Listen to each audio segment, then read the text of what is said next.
So, welcome to the Fairlawn Amateur Radio Club, and my name is Randy, WU2S. I'm currently the secretary of the club, and would like to show you around some of our operating positions and some of the workshop. So, we have altogether 5 operating positions. Over here you see the first 2 of them, and they're set up with a variety of older and middle-aged and very modern equipment, and we'll show you all sorts of those things. Hey Rich. Don't want to break the limbs. Also around the corner here we have some of our museum display. As you see, we've got older equipment, some vacuum tubes, some QSL cards and literature from days gone by, test equipment in the case all the way to the right, some of the more antique stuff. And in addition, we have a lot of modern equipment as well. Operating position 2 to your left is often used by people interested in operating CW or Morse code, and the station's in use pretty much every Friday.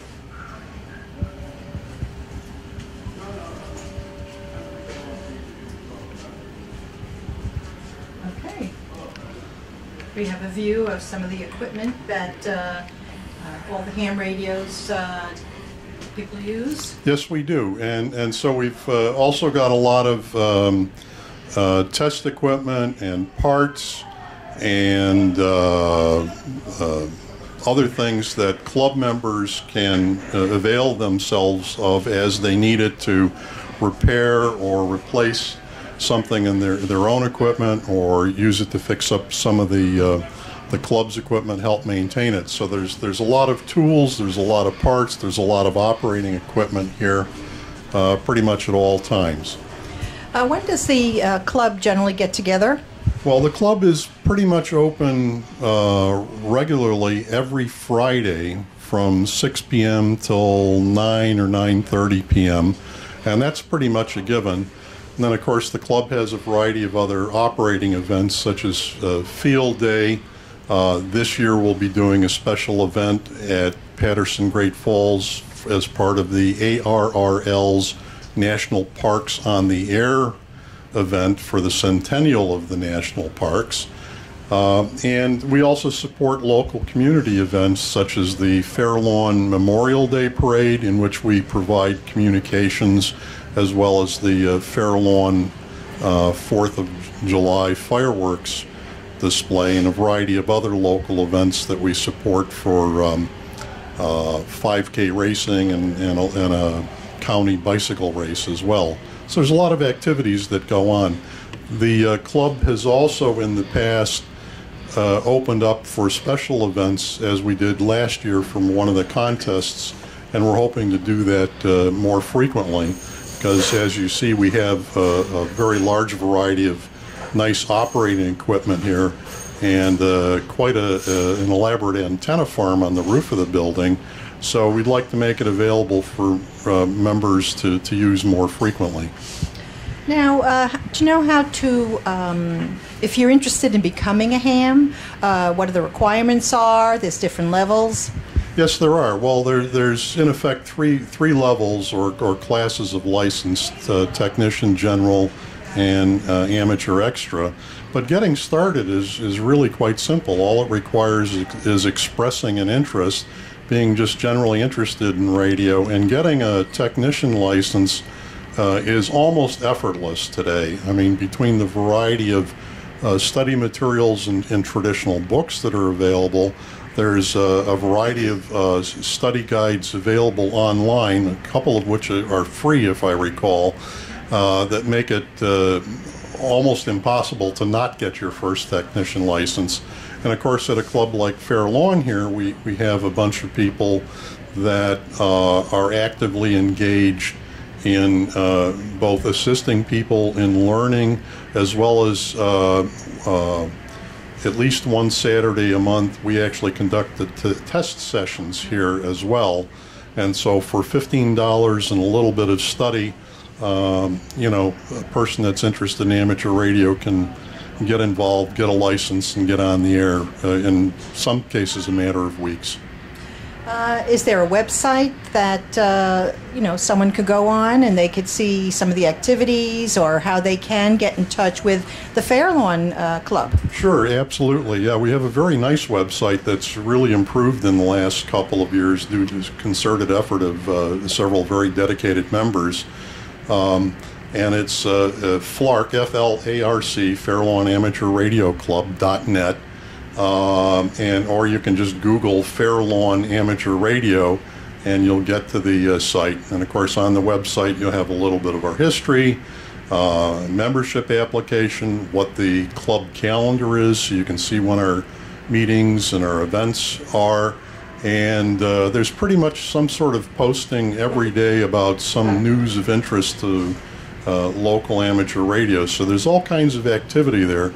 Plus, this year we started a monthly club newsletter that's posted on the website that covers not only things going on at the business meeting, but some technical information, background, biographical sketches of some of our members, and a whole variety of interesting things, all in full color pictures. And it's really quite a beautiful effort that's put together as part of our outreach to communicate to the community of interested people.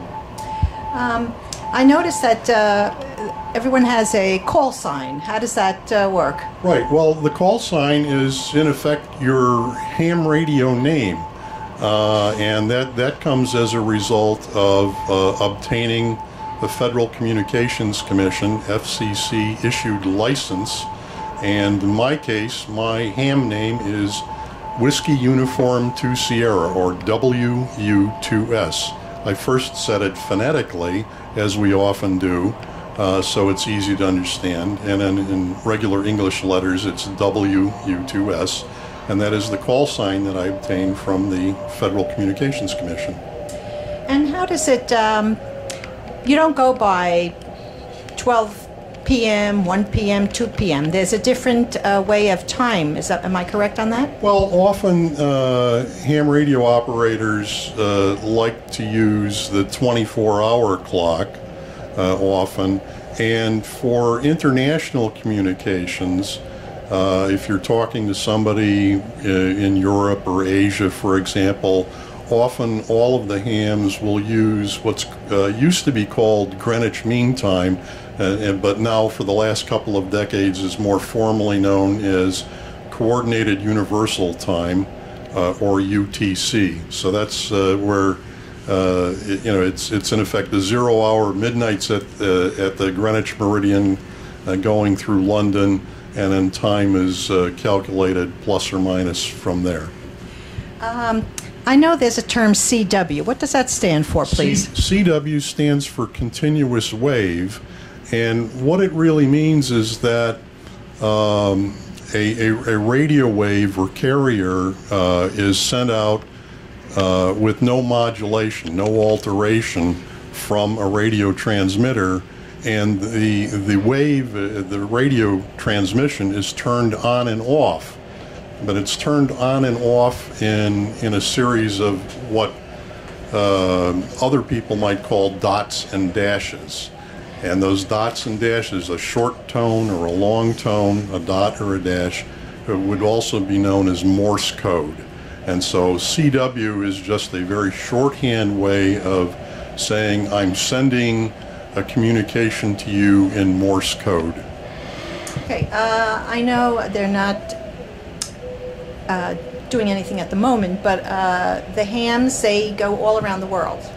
Well, yeah, hams can communicate all around the world with surprisingly simple and inexpensive and very low-powered equipment. In fact, that's one of the things that has always attracted me, and I think it attracts a lot of ham radio operators, is the sort of magic that comes about knowing that you're sitting at some place here in the United States, and with literally very little electrical power, sometimes as little as might come out of a single battery in a flashlight, you could communicate with some ham radio operator across the continent, across the world, And I've made dozens of contacts on extremely low power, even to Europe.